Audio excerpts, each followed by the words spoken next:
Now we will see uses of plane mirror. First use of plane mirror is in kaleidoscope. Kaleidoscope is an instrument in which you are looking different beautiful patterns by broken bangles. Actually in the kaleidoscope, what happened, the plane mirror are attached in this way, the triangular shape, by 60 degree. They are inclined with each other by 60 degree, and so that when some broken bangles you are putting inside it, because of the multiple reflection, they are showing different pattern. Means that kaleidoscope is showing different pattern to you, and it is an instrument for the entertainment. Next, plane mirror is used in the periscope. Periscope is a device which is always used in the submarine to see the enemy's activity just above the surface of the water, because submarine is always submerged or immersed inside the water. So actually the periscope is this type of instrument. From submarine, the soldiers are looking here, the naval persons are looking from this side. A mirror is attached here by 45 degree angle, and here also the mirror is attached with the 45 degree angle. So above the water surface, this is suppose water surface, what activities of the enemies are going on, that they can look from this. What happened, the rays which are coming here, because it is inclined by 45 degree, so it will reflect in this way 90 degree, 45 angle of incidence, 45 angle of reflection.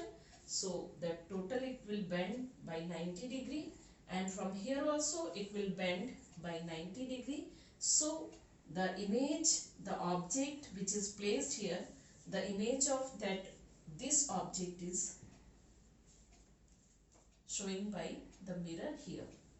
Okay, so this way they can watch it, the soldiers are watching it. Now the third use of the plane mirror is solar cooker. Solar cooker you know very well. For a reflector, this way a solar cooker is there. So here also the plane mirror is attached, and inside the box the black surface is there, and one glass sheet is placed above this. So the rays which is incident here can be reflected inside the box, so that inside the box, because of the black surface, the inside the box the heat will develop, and so that whatever the things you are putting inside it for cooking, that will be cooked. Okay, so you will find in this way the solar cooker. In the solar cooker also the plane mirror is used. In showroom, especially in jewelry shop, you will see that backside of the or inside the wall the mirrors are attached, just to show the shop very large, very big, or just to reflect, means the elegant effect are there of the jewelries. Okay, so this way the plane mirror is used in the showroom. At home, a very common use, in front of plane mirror you are looking yourself, dressing yourself. So at home also it is used. Many more examples are there, but these are the important examples which I have told to you. Now we will see a spherical mirror. First of all, we'll define a spherical mirror. A mirror whose polished reflected surface is a part of a hollow sphere of glass or plastic is called a spherical mirror. That means, suppose this is a hollow spherical glass surface, and if I am cutting it from here like this way,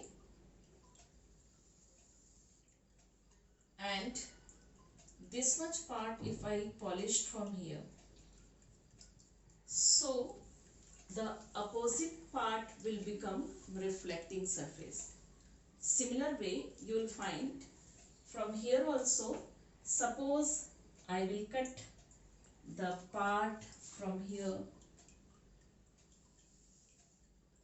and polished from this side, so this part will become reflecting surface. So this mirror, which is a part of this hollow sphere, and this mirror, this is also part of hollow sphere, these are called spherical mirrors. But you will find here the reflecting surface is bulging part, bulging outside, and here you can see the reflecting surface is a cave-like structure, this type of a cave-like structure. So depending on the reflecting surface, spherical mirror are two types. This type of spherical mirror is called convex spherical mirror, or we can say it as diverging spherical mirror. Here the cave-like structure, as I told you, cave-like structure is the reflecting surface, so it is concave spherical mirror. Cave is added here, concave spherical mirror, and it is known as converging mirror also. Converging mirror also. Okay. Now we'll see some terminology related with the spherical mirror. The spherical mirror is a part of the hollow sphere. So center of that hollow sphere is called center of curvature. The center of this hollow sphere is called center of curvature. We'll write this as C. Suppose O. I am writing it O. So this O, which is center of the hollow sphere, whose part is this spherical mirror, is called center of curvature.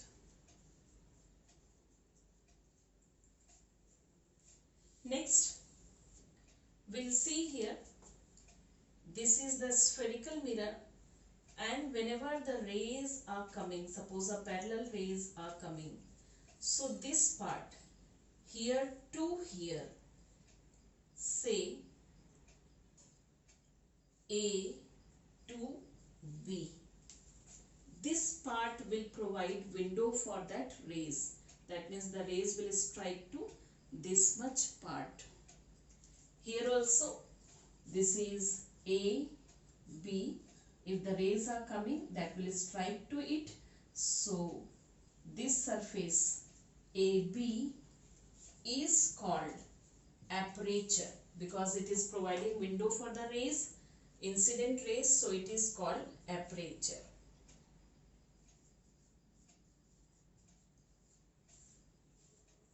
Now, midpoint of the aperture, this is the midpoint of the aperture. Here also you can see the midpoint of the aperture. I am writing with the letter P. This is called pole. This is called pole of the mirror. When a line joins this pole to the center, this line which is joining pole to the center, XY. Here also a line which is joining pole to the center. This is XY. This line XY is called principal axis. It is called principal axis.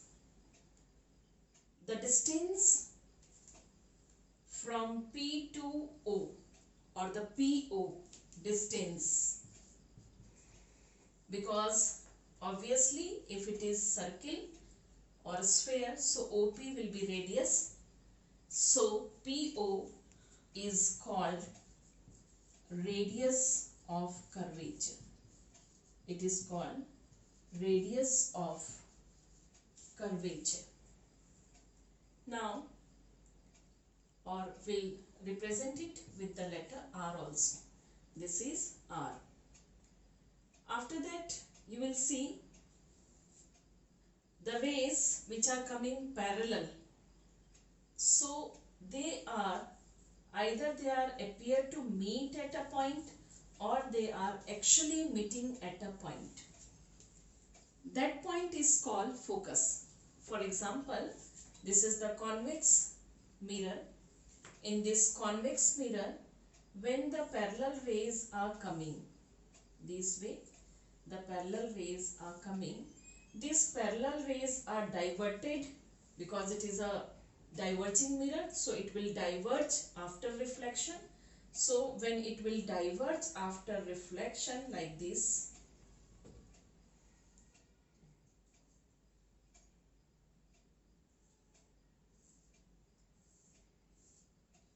this way it is reflecting outside. So when you extend these rays behind the mirror, you will find it is meeting at a point in case of convex mirror. But in case of concave mirror, when the rays are coming parallel to the principal axis, they are, after reflection, they are meeting to a point this way. And this point is called focal point, denoted with the letter F. These points are called focal point or principal focus. Focal point or the principal focus, that means the way you can find here the rays which are coming parallel to the principal axis. After reflection, either they will be diverging in case of convex mirror or they will be converging in case of concave mirror. So from where it will diverge, if you extend the rays, it will appear to meet at a point. That point is called the principal focus in case of convex mirror.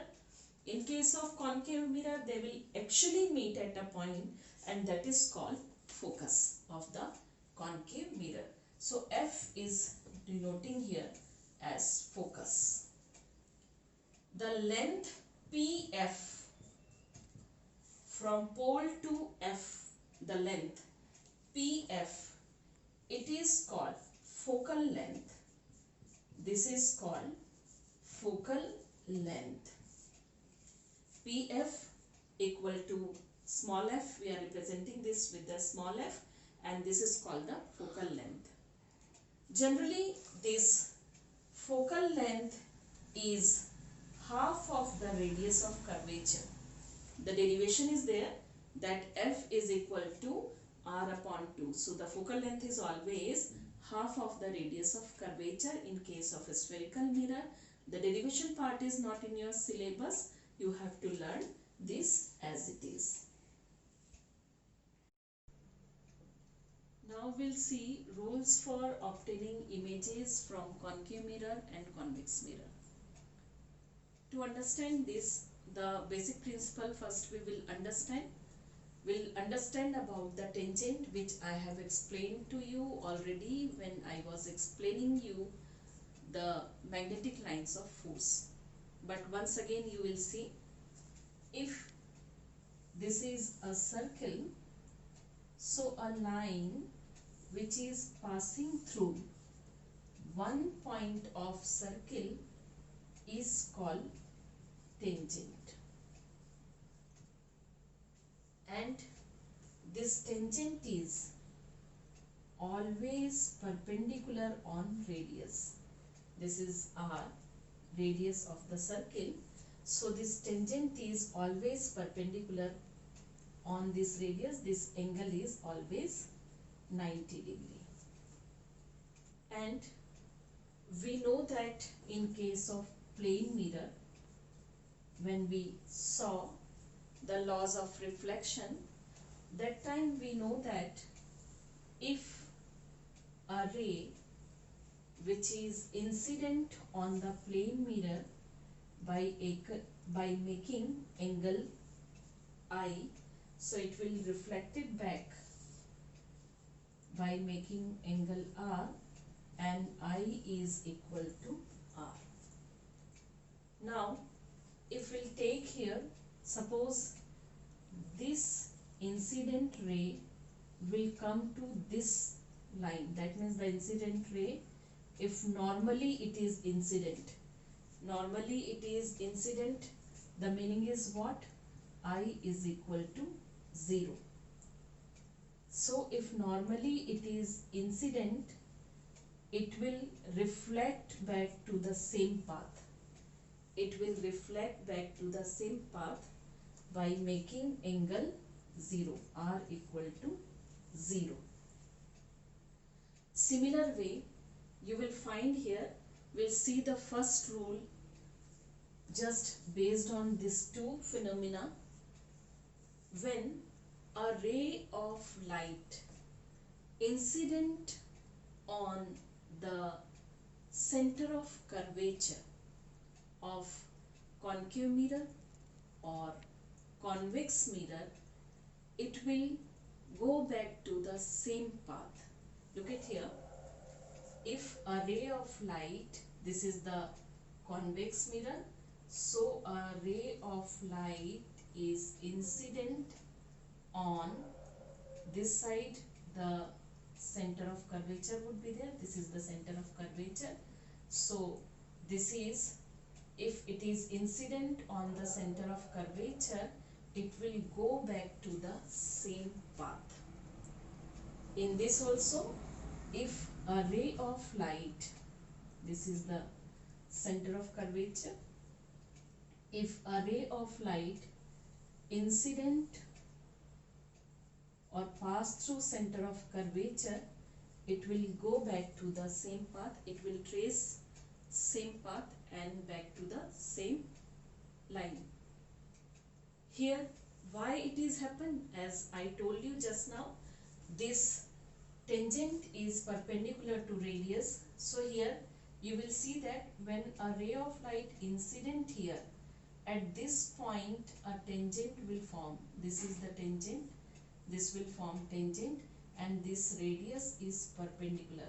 This is the, actually these rays are not there, we are extending these rays here to the center of curvature of the convex mirror.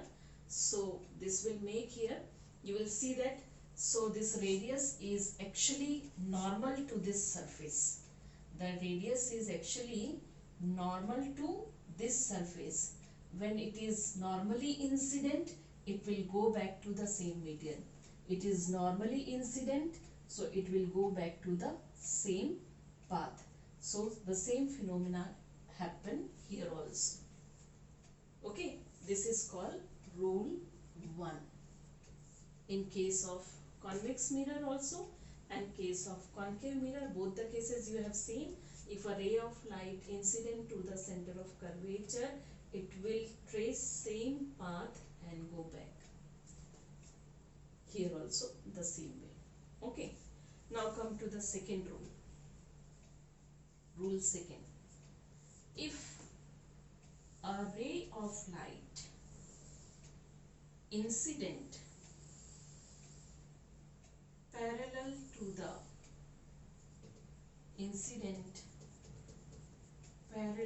the principal axis, it will pass through focus, or it will appear that it is passing through focus. In case of convex mirror, you can see that this ray of light parallel to the principal axis and it is diverging in this side. If you extend this line or ray here, it will meet to focus. That means it looks like it is emerging from focus. The reflected rays are coming from the focus. Similar way, In case of concave mirror, in case of concave mirror, you will find the same thing. This is the concave mirror. So, if a ray of light parallel to principal axis after reflection, it will pass through focus. It will pass through focus. So in case of convex mirror, it will look like it is coming out from the focus, or in case of concave mirror, it will pass through focus. Actually, it is passing through focus. These are the two rules. Next two rules we will see now.